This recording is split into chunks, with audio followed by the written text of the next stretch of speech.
بسم الله الرحمن الرحيم.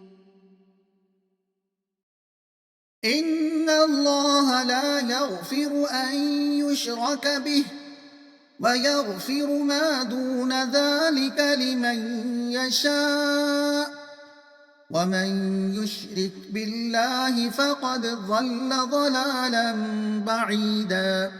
إن يدعون من دونه إلا إناثا وإن يدعون إلا شيطانا مريدا لعنه الله وقال لأتخذن من عبادك نصيبا مفروضا ولأضلنهم ولأمنينهم ولآمرنهم فليبتكن آذان الأنعام فليغيرن خلق الله ومن يتخذ الشيطان وليا من دون الله فقد خسر خسرانا مبينا. يعدهم ويمنيهم وما يعدهم الشيطان إلا غرورا.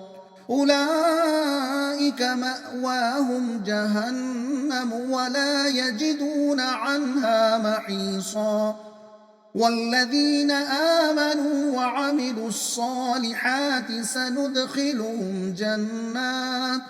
سندخلهم جنات تجري من تحتها الأنهار خالدين فيها أبدا وعد الله حقا ومن أصدق من الله قيلا.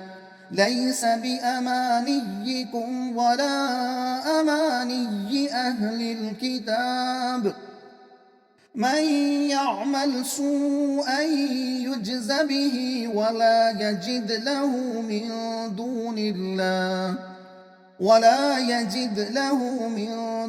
الله وليا ولا نصيرا. ومن يعمل من الصالحات من ذكر أو أنثى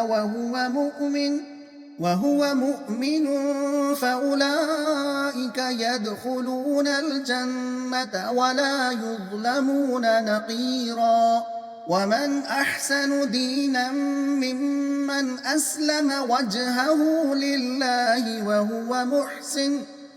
وهو محسن واتبع ملة إبراهيم حنيفا واتخذ الله إبراهيم خليلا.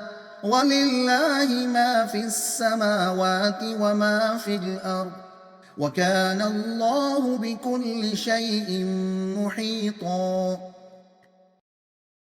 मज़मून अल्लाह के यहाँ शिर्क ही की बख्शिश नहीं। मतलब कायनात और ज़िंदगी की बुनियादी हकीकत तौहीद है।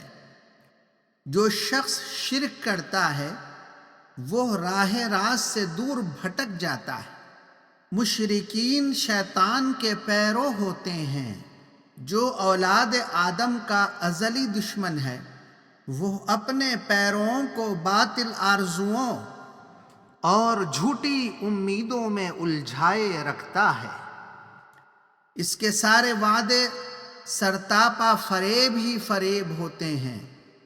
जो इसके फरेब में आ जाएंगे इनका ठिकाना जहन्नुम होगा।